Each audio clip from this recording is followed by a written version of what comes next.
Assalamualaikum warahmatullahi wabarakatuh. Amin ya mujibas sa'ilin. Subhanallah wa bihamdihi. Subhanallahil azim. Adada khalqihi. Wa ridha nafsihi wa zinata arshihi wa midada kalimatihi. Ashhadu an la ilaha illallah wahdahu la syarika lah. Wa ashhadu anna Muhammadan abduhu wa rasuluhu la nabiyya ba'dah. Allahumma salli wa sallim ala Sayyidina Muhammadin. Assalamualaikum ya Rasulullah wa rahmatullahi wa barakatuh. Wa ala alihi wa ashabihi wa man tabi'ahu ay tabi'ahum bi isanin ila yaumiddin. Rabbi a'udzu bika min hamazati syayatin wa a'udzu bika rabbi ay yahdurun. Subhanaka la ilma lana illa ma 'allamtana innaka antal alimul hakim. La haula wa la quwata illa billahil aliyyil azim. Sadaqallahul azim. Al-mahbub billah Ayahanda Kiai Haji Anwar Sanusi. Semoga Allah berkahi selalu dalam umur beliau, dalam harokah dakwah beliau, pesantren beliau, juriat beliau. Terima kasih kawan-kawan Brimob yang membangunkan kita semangat untuk mencintai Rasulullah sallallahu alaihi wasallam. Allahu Akbar. Terima kasih jamaah ya, datang jauh-jauh dari Kalimantan, dari Tanjung ya. Karena besok zikir, bahkan dari Batam juga datang. Ya, mana Umi Batam hadir? Alhamdulillah. Ya Allah, ada juga anggota DPR RI ya, Mbak Mulyadi ya. Teman-teman terutama Asatid Ajikro ya, ada Pak Indra polisi, ada tentara, ada Bang Reno, ada Brimob, Masya Allah, ya Allah. Jauh-jauh datang dari Citayam. Ya, Allahu Akbar, alhamdulillah. Senang. Bahkan Parasipan tadi kelihatan, mana Parasipan? Mana Parasipan tadi? Silahkan, beliau tunanetra, tapi selalu hadir dan selalu berjamaah di masjid. Allahu Akbar. Istri beliau juga tunanetra, dalam keadaan sulit, susah, tapi masih mengasuh anak yatim. Subhanallah. Kita banyak belajar dari beliau. Yang jelas subuh ini menjelang azan menghadap Allah berjamaah, kita dibahagiakan telah duduk di majelisnya. Ini rahmat Allah. Kalau Allah mencintai hambanya, maka hamba itu disenangkan mendekat kepadanya. Dari ibadah, amal saleh, dan yang paling cepat mendekat pada Allah adalah duduk di majelisnya. Mengais ilmu, menangguk ilmu. Ilmu yang membuat kita semakin mengenalnya, hingga kita cinta, takut kepadanya. Allahu Akbar. Akhirnya kita disibukkan dengan terus menjaga hati kita, membangun jiwa kita, membersihkan hati kita. Karena dia selalu menatap kita di mana, kapan, bagaimanapun. Allahu Akbar. Tepatlah menjelang sholat subuh berjamaah ini, Ayahanda Kiai Haji Anwar Sanusi akan menyampaikan tema membangun jiwa yang bersih. Tentu tidak cukup dalam satu episode, dua episode. Tidak cukup dalam 1, 2, 3 kali pertemuan. Allahu Akbar. Kita nikmati duduk di majelisnya bersama beliau. Silahkan Ayahanda. Assalamualaikum warahmatullahi wabarakatuh. Alhamdulillahilladzi wa kafa wassalatu wassalamu ala sayyidil mustafa wa ba'du. Ananda yang saleh Kiai Haji Arifin Ilham, saudara-saudara kita dari Polri, pengayom masyarakat yang sangat kita cintai, jamaah seluruhnya, calon-calon penghuni surga, jamaah zikr. Tasbih tadzkir kita panjatkan hanya kepada Allah, zat yang telah memerintah supaya hambanya menjaga diri dari hal-hal yang akan mengotori kehidupan ini. Terus meningkatkan kualitas iman, mempersubur amal saleh. Allah perintah itu semua kepada kita, supaya di dunia hidup kita selamat. Di akhirat nanti kita jadi hamba-hamba yang ditimang-timang, disayang-sayang oleh Allah Subhanahu wa Ta'ala. Salam sejahtera abadi kita sajikan pada Rasul yang paling manis mulutnya, paling benar kata-katanya, paling bijaksana keputusannya, paling tawadhu kepribadiannya, Itulah uswah yang makamnya tiap tahun kita ziarah di Masjid Nabawi. Nabi yang akan memberikan syafaat kepada umat yang bukan cuma sekedar cinta di bibir, tapi benar-benar mengamalkan sunnah-sunnah beliau. Itulah Nabi kita semua, Nabi Muhammad sallallahu alaihi wasallam. Tazkiyah. Ada 5 tazkiyah yang diajarkan di dalam Al-Quran. Membangun kebersihan diri. Tazkiyah pertama, tazkiyatul mal, membersihkan harta. Kalau ibu bapak senang makan makanan enak, bagus. Sebab itu juga salah satu perintah agama.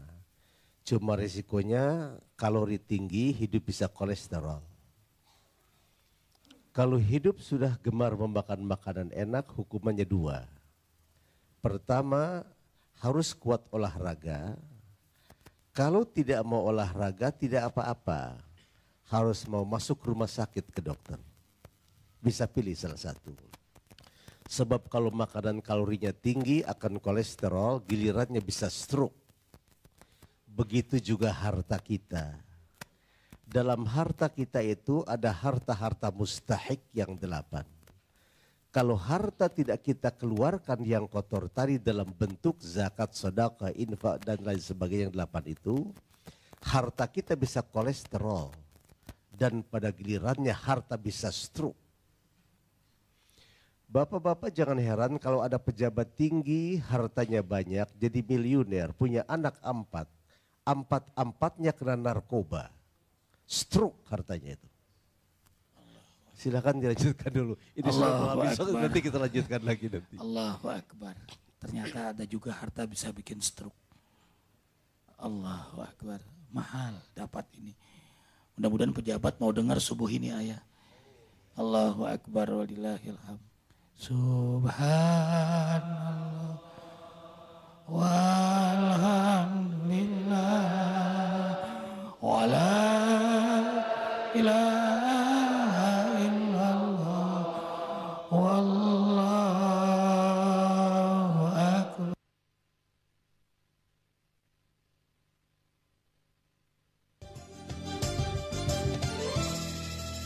Subhanallah walhamdulillah wala ilaha illallah wallahu akbar. Lanjutkan ayah. Jamaah seluruhnya, pada kekasih Rasul kita lanjutkan. Jangan heran kalau ada orang tiap tahun bolak-balik ke Toronto ke Amerika, kaya raya, operasi jantung tiap tahun. Stroke hartanya itu. Jangan heran ibu-ibu kalau ada rumah tangga yang rumahnya indah macam istana di luar. Rupanya di dalamnya neraka yang tidak kunjung padam selamanya. Stroke hartanya itu. Jangan heran kalau ada rumah tangga berantakan pagi sore siang malam 10 kali berkelahi suami istri. Stroke harta yang dia perolehnya. Itu sebabnya Islam mengenal sodaqah, siddiq. Sodaqah harta diperoleh dari jalan Allah dan dikeluarkan di jalan Allah secara benar. Sodaqah. Bapak, ibu boleh bawa kemari. Mana ada orang yang hobinya sedekah miskin? Tidak ada. Kenapa? Tidak stroke, sehat hartanya. Mana ada orang yang zakat? Zakat itu artinya meningkatkan, membersihkan. Mana ada orang yang gemar zakat miskin? Fen, di mana itu adanya? Kenapa orang yang gemar sedekah, infak, zakat, hibah, wakaf, jariyah, kenapa hidupnya senang, bersih? Sebab barokah hartanya tidak stroke. Jadi kalau bapak-bapak, ibu-ibu ingin punya harta stroke, jangan zakat, jangan sedekah, jangan infak, jangan jariyah. Allah menjamin stroke harta kita yang demikian itu. Begitu Islam mengajar kebersihan kita menjaga harta. Harta sedikit barokah, besar manfaatnya. Harta besar mafsadat, jadi beban. Harta yang tidak halal, kalau tidak habis di rumah sakit, habis waktu pensiun. Kenapa? Stroke. Ada orang yang tahun ini jadi manusia miliuner, tahun besok jadi peminta-minta di Indonesia. Kalau ada orang kaya raya, rumah dia dengan rumah penjara hampir tidak punya jarak. Tanda stroke, harta diperoleh dengan cara-cara yang tidak benar. Koruptor semua hartanya stroke. Itu sebabnya koruptor tidak pernah bahagia di akhir hidupnya. Husnul khatimah jauh, sul khatimah sudah di pintu masuk itu. Kenapa? Stroke hartanya. Islam mengajar bersih harta. Tazkiyah yang kedua, tazkiyatul ruh. Membersihkan ruh. Yang kita ini, bapak-bapak, ibu-ibu, bukan ini. Yang Kiai Haji Arifin Ilham, guru kita yang saleh ini, bukan ini. Ruhnya itu. Kalau jasad masuk 100 hari ke liang kubur, selesai habis itu. Ruh, kalau pakai bahasa akademik, elektro, ether, laser. Ruh yang akan abadi itu. Kendali hidup ini berada pada ruh sepenuhnya. Saya ambil contoh yang paling mudah. Kalau saya meninggal dunia, pipi saya ada. Istri yang paling saya cintai mencium pipi, saya tidak tahu. Cucu-cucu kesayangan saya mencium tangan, saya tidak tahu. Anak-anak saya minta digendong, saya tidak tahu. Saya ada. Tapi kalau tetangga-tetangga bertanya, Pak Anwar Sanusi mana? Anak saya akan berkata, Papa sudah tidak ada, padahal ada.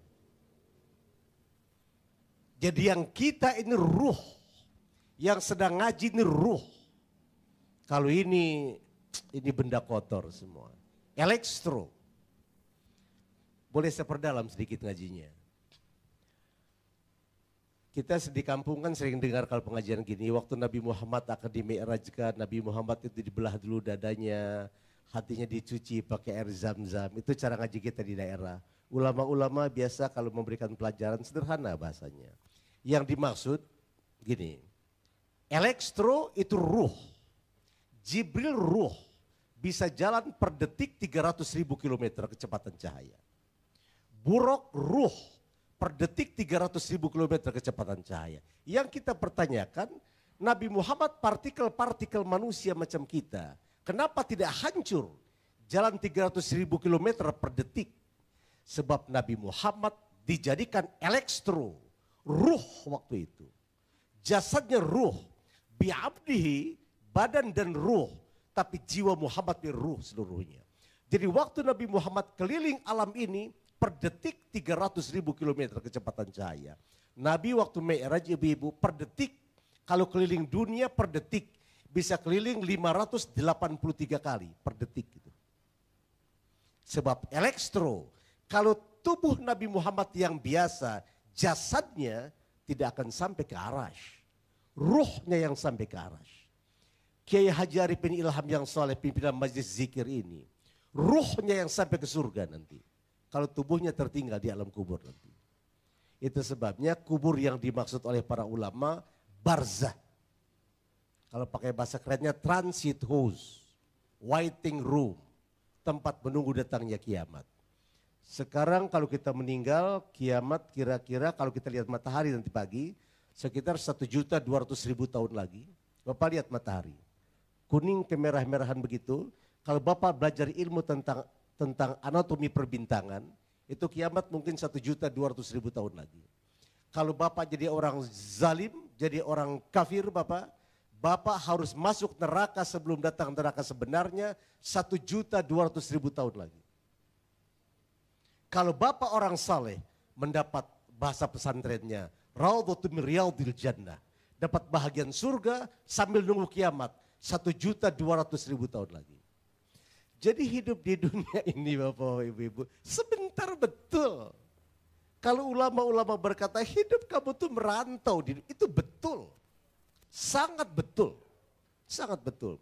Tapi aneh, kadang-kadang orang buat hidup yang merantau mau mengorbankan apa saja. Kadang-kadang imannya dia jual buat mencari harta yang sangat sebentar. Kita sudah diminta komersial. Allahu Akbar. Ayah, nendang menikmati kalimat yang terakhir. Merantau. Tapi kok habis-habisan namanya merantau. Namanya merantau kan ya sebentar. Subhan walhamdulillah wala ilaha illallah wallahu akbar.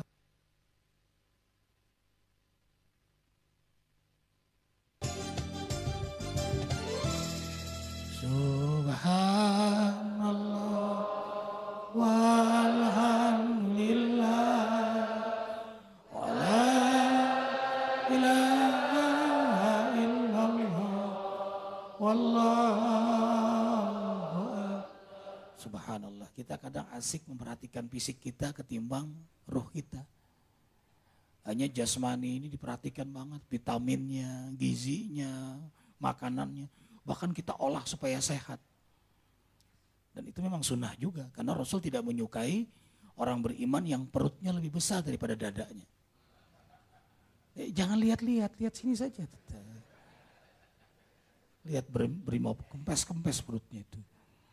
Dadanya, ya Allahu Akbar. Ustadz Junaidi, ya, banyak sekali Ustadz yang datang. Nah ini jamaah dari Ar-Rahman, Majelis Ta'lim Ar-Rahman Tanjung. Jauh-jauh ya datang. Ayah, mohon ayah, kami senang menyimak. Jadi kalau bapak-bapak, ibu-ibu, jamaah semuanya punya anak, fasilitasnya semua dipenuhi. Rumahnya disiapkan buat masa depan. Rumah dunia. Kendaraannya bagus-bagus, gizinya diperhatikan, jajannya cukup, tapi ruhnya tidak dibina. Sebetulnya kita sedang mengantar anak kita sengsara buat selama hidup itu. Saya pakai kalimat lain, salah besar. Sebab kalau orang sudah mendapatkan semua fasilitas, tidak kena ruh yang dibina, dia akan ditinggalkan oleh Allah. Barusan sekitar jam 2:15 saya masih menangis bersama Allah berdua. Salah satu pinta saya begini, ya Allah, kita sedang bercinta berdua, jangan tinggalkan hamba. Rabbana, kata saya tadi, fajar sudah mulai menyingsing akan tersenyum di pagi hari. Tapi hamba gelisah kalau kau tidak memberikan hidayah lebih dari ini. Selesai itu saya ambil wudhu, saya segera cepat kemari. Jadi bapak-bapak, kalau ruh sakit, seluruh tubuh ini sakit, percaya. Ruh sakit, tanyakan kepada dokter internis, di mana saja, siapa saja, agama apa saja, tanyakan. 89% penyakit akibat ruh, bukan akibat bakteri itu. Penyakit yang bakteri cuma sekitar 9%. Sisanya ruh kita sakit itu. Kalau ruh sakit, seluruh tubuh kita sakit itu. Tidak bermaksud saya memuji. Saya bangga lihat keluarga besar kita dari Brimob gitu datang mengaji ke sini. Sekaligus di samping mengaji, batinnya saya yakin mengawal kita semuanya secara duniawi. Melakukan lagu-lagu nasyid yang begitu indah, hadrah yang begitu indah. Saya ngintip-ngintip, ini kerja Brimob kemarin ngapain sih? Bawa pistol lagi. Ngawal kita, adanda sayang, ngawal kita. Sebab kita sedang mengajak manusia ala tarikatil Quran was sunnah. Mengajar orang kepada Quran dan sunnah Rasulullah. Apa yang sedang kita bina pagi hari itu? Ruh kita. Itu sebabnya setiap mengaji kemari harus kita tularkan kebahagiaan ini. Supaya ruh masyarakat itu sehat. Salah satu kelemahan bangsa kita sekarang, ruhnya sedang sakit. Lihat, di TV saling caci maki sudah biasa. Ghibah merajalela, fitnah jangan cerita. Barang haram dipertontonkan jadi kebanggaan. Aurat dipertontonkan di mana-mana. Ibu-ibu, adik-adik saya yang baik-baik. Dulu saya melihat aurat wanita terbuka itu di Palestina, di Gaza. Kalau saya umroh kebetulan suka mampir ke sana. Malam Sabat, malam Sabtu. Biasa wanita-wanita Yahudi datang pakai Harley Davidson, pakai jingle boot, pakai blue jeans. Kaosnya pendek ke atas, ke bawahnya pakai jeans. Pusatnya ini ditindik pakai berlian. Itu dulu saya melihat di Gaza, negeri Yahudi. Sekarang Bapak main ke mall. Ruh anak kita semua sakit. Yang paling celaka kadang-kadang bapaknya ustadz lagi itu. Ruh. Yuk mulai hari ini ruh kita bina. Ruh dibina dengan apa caranya? Dua kata Nabi. Pertama, perbanyak qiyamul lail. Salat malam. Sejati dan tidaknya Islam seseorang bisa kita lihat suka tahajud tidak dia. Mohon maaf kalau saya bicara kasar. 100 kali kita ngaku umat Rasulullah, tahajud tidak pernah, cacat iman kita di hadapan Allah itu. Kita kadang-kadang pici kita sudah putih, tahajud tidak pernah. Umroh tiap tahun, tahajud tidak pernah. Udah jadi haji, palanya putih, hatinya hitam. Ibu-ibu jilbabnya rapat, sholatnya jarang. Sama saja itu. Coba boleh sekarang kita qiyamul lail. Bisa 8 rakaat witir 3 paling bagus. Barangkali kena rematik, 4 rakaat witir 3. Kena diabetes, barangkali berat kena penyakit jantung. 2 rakaat witir 1. Tidak bisa duduk diri, ya duduk saja qiyamul lail. Tapi tahajud. Nabi berjuang tidak pernah kalah. Kapan Nabi kalah? Modal Nabi satu. Nabi tidak pernah lepas tahajud. Banyak orang berkata Nabi pernah kalah dalam perang Uhud. Nih di sini kan ada Brimob nih.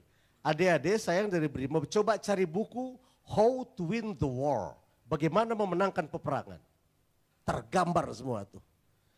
Tentara-tentara muslim di zaman Rasul sampai Umar bin Khattab tidak pernah lepas tahajud. Dihukum berat orang yang lepas tahajud itu. Jadi waktu peperangan terjadi, bukan cuma kekuatan umat dipimpin Rasul dengan senjata seadanya, tapi ada Al-Babil yang menolong kekuatan tentara-tentara Islam waktu itu. Itu yang pernah terjadi di zaman kemerdekaan kita waktu kita merebut kemerdekaan pada the founding fathers itu. Yuk kita mulai sekarang salat tahajud jangan lepas.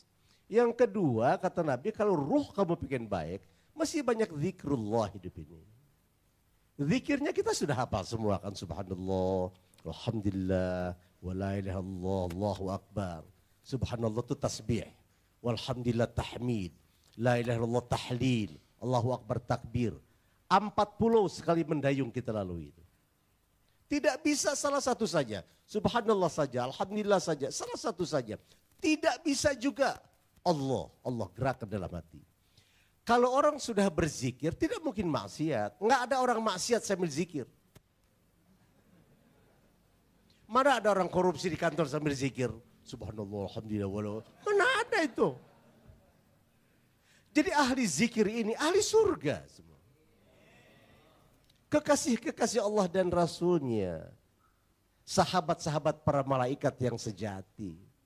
Pencinta fuqara masakin. Kenapa? Ruhnya baik. Coba mulai hari ini kita perbanyak salat malam. Kita perbanyak. Waktu kokok ayam tidak terdengar, kicau burung hilang dari pendengaran, dunia sunyi senyap mencekam dingin kelabu. Waktu orang sedang asyik tidur semua, kita berwudu ke kamar mandi. Kita bangun takbir sambil meneteskan air-air bekas wudu kita. Waktu kita berkata begini, Allahu Akbar. Kata Allah, Jibril kemari kamu. Lihat, orang-orang di Jabodetabek sedang tidur semua. Hambaku yang satu sedang sujud kepadaku. Kau tanya pada dia, surga mana yang dia mau itu? Tapi kita kalau malam tidur semua, asyik kita tidur semua. Lalu zikir juga tidak pernah kita lakukan. Bismillah, mulai sekarang. Ananda, saya kagum kepada Majlis Az-Zikra. Sebagai salah seorang pembina di Az-Zikra, jujur saya kagum tuh. Mudah-mudahan kerja kita, ibadah kita di Az-Zikra ini semua jadi jembatan kita buat menuju surga Jannatun Naim. Ya akhirat yang akan datang. Silakan Anda. Allahu Akbar walillahil hamd. Qiyamul lail. Dulu di pondok pesantren diajarkan bangun 2:30 untuk berjamaah di masjid. Kemudian waktu istirahat diajarkan sholat duha. Selesai sholat duha dan nasihat yang baik dari guru yang hari ini tidak akan pernah lupa. Wadduha wal laili idza saja ma wadda'aka rabbuka wa ma qala. Selama siang kau jaga dengan sholat duha dan malam kau jaga dengan sholat malam. Ma wadda'aka rabbuka wa ma qala. Allah tidak akan tinggalkan kamu selamanya. Kau jaga hubungan kepada Allah siang malam, Allah menjaga hubungan kepada kamu siang malam. Allah akan selalu beri hidayah kamu dan kau tidak akan dolan, tidak akan sesat. Dan yang kedua, ailan fa'agna, kau tidak akan miskin. Kemudian yang ketiga, kau akan dibuat oleh Allah pengasih penyayang pada fakir miskin yatim piatu. Dan yang menarik, yang terakhir, wa amma bi nikmati rabbika fahadits.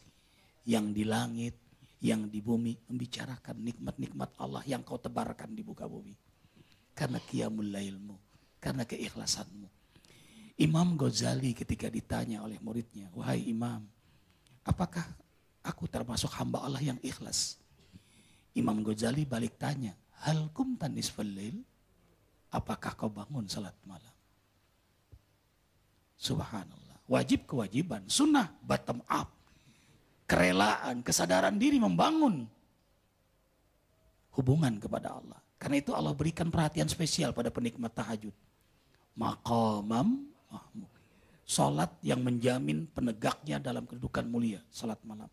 Tidak akan pernah hina penikmat salat malam. Bahkan yang kedua, dalam perhatian khusus dari Allah. Surah Al-Muzammil. Inna rabbaka ya'lamu annaka taqumu adna min sulasil lail wa nisfahu wa sulusahu wa ta'ifatu minal ladhina ma'ak wallahu yuqaddiru layla wan nahar alima allan tusuhu fataba alaikum faqra'u ma tayassara minal Qur'an. Inna rabbaka, sesungguhnya Rabb kamu mengetahui saat kau berdiri tengah malam. Subhanallah. Sampai Allah membanggakan dalam surah Az-Zumar ayat 9. Amman huwa qanitun ana al-lail sajida wa qa'ima yahdharul akhirata wa yarju rahmata rabbi. Qul hal yastawi alladhina ya'lamuna walladhina la ya'lamun. Innama yatadhakkaru ulul albab. Ini kebanggaan Allah di hadapan para malaikat. Apakah sama hambaku yang bangun di tengah malam, yang mengharapkan ridhoku, rahmatku, ampunanku, dan takut dengan azabku? Apakah sama hamba yang mengenalku dengan yang tidak? Sesungguhnya hanya hamba yang mengenalku, mengingatku di tengah malam. Subhanallah. Allahu Akbar walillahilhamd. Indah nian ikhwah. Idza qama 'abdi nisfal lail, tak kala hambaku bangun di tengah malam. Fa innahu da'ani, tak kala hamba itu bertakbir, kabbarani Allahu Akbar. Sungguh hambaku memanggilku. Fa anzaltu ilal ardi, maka aku seakan-akan turun ke muka bumi. Memenuhi undangan panggilan hambaku. Bayangkan sampai kalimatnya indah sekali. Abdi, hambaku, abdi, pilihanku, abdi, kekasihku. Mata telum ini, apa yang kau minta dariku? Hal min mustaghfirin, adakah dosa-dosa yang ingin diampuni? Baghfirallah, pasti ku ampuni. Makanya ada yang tanya, istighfar itu afdolnya waktu kapan? salat malam, waktu sahur, makanya disebut 2 ayat dalam Quran. Wal mustaghfirina bil ashar wa bil asharihum yastaghfirun. Orang mukmin itu senang salat malam, senang lama sujud, senang berlama-lama duduk di atas sajadah. Mungkin agak aneh kali ikhwah, Arifin sejadah Arifin, di samping sejadah kain kapan. Kain kapan nanda ya? Iya. Nanda taruh. Sudah siapa itu? Sudah ya. Bahkan buat 2 bidadari. Subhanallah. Nanda selalu ingatkan, sayang, tayang. Karena istri Arifin pertama sayang, yang kedua tayang. Ini kain kapan kita. Mau kemana kita? Kita hanya merantau. Ini bukan tempat kita. Di sana nanti tempat kita. Kakak ingin bersama kalian, bersama jamaah. Di akhirat nanti dalam ridho surganya Allah. Yanda ingin tambahkan sedikit. Imam Ghazali pernah menangis sehari suntuk. Lalu ditanya oleh murid beliau, kenapa Baginda kau menangis sesedih ini? Kata Imam Ghazali, tadi malam aku tertinggal salat malam. Kata Imam Ghazali, kata Imam Ghazali, kata muridnya, kok ketinggalan salat sunnah, salat malam sekali saja sudah menangis sesedih ini? Di Indonesia banyak orang nggak salat subuh aja nggak nangis katanya. Gitu. Kata muridnya bukan kata saya itu. Kata penjaga. Di Indonesia banyak orang nggak salat subuh nggak nangis.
asyaddu wat'a wa aqwamu qila. Sesungguhnya bangun di tengah malam lebih tepat untuk khusyuk dan bacaan sungguh sangat berkesan. Tiba nafs, ruhnya pun menjadi indah karena selalu berdialog dengan Allah. Allah jaga kehidupan ruhnya. Allahu Akbar. Terima kasih ayah. Sebentar lagi azan. Jangan lupa besok tausiah zikir akbar di Masjid Az-Zikra Sentul. Dan dimulai dari Qiyamul Lail. Qiyamul Lail jam 2. 1 juz Quran. Setiap malam Ahad. Tidak hanya malam Ahad pertama sebenarnya. Setiap malam Ahad kita tahajud berjamaah. Jam 2 sampai jam 4:15. Dengan imam yang hafal Al-Quran. Indah sekali ikhwah. Silakan datang ke Masjid Az-Zikra. Masjid yang indah terbuka, kita menikmati Qiyamul Lail. Itu dipuji oleh Allah dalam Quran.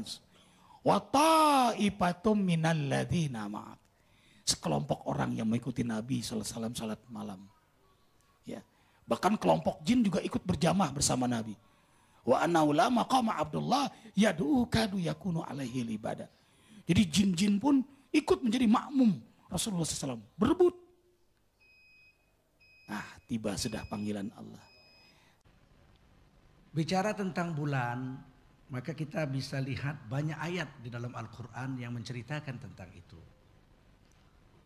Dan sedikit disayangkan bahwa dalam bahasa Indonesia bulan itu artinya tidak seluas yang dipakai dalam bahasa Arab. Kalau dalam bahasa Arab itu bulan kalau masih kecil yang di langit itu namanya hilal. Kalau sudah bulat besar namanya qamar. Kalau Januari, Februari, Maret atau Muharram, Safar, Rabiul Awal itu disebut syahrun. Jadi banyak istilah bahasa Arab yang mengatakan artinya bulan. Dalam bahasa Indonesia semuanya bulan. Nah, tapi tidak apalah kita belajar agama, mudah-mudahan Allah beri kepahaman juga kepada kita tentang bicara bulan-bulan ini. Di dalam Al-Quran ada satu ayat yang perlu kita baca, yaitu surah At-Taubah ayat 36. Allah SWT berfirman, Inna iddatash syuhuri indallahi 12 syahram fi kitabillah yauma khalaqas samawati wal ard minha arba'atun hurum. Sesungguhnya bilangan bulan-bulan itu di sisi Allah ada 12 bulan. Jadi jangan pikir bisa saja 1 tahun 11 bulan. Tidak mungkin. Allah sudah tetapkan itu. 1 tahun mesti 12 bulan. Tidak juga ada 13 bulan. Bulan ketiga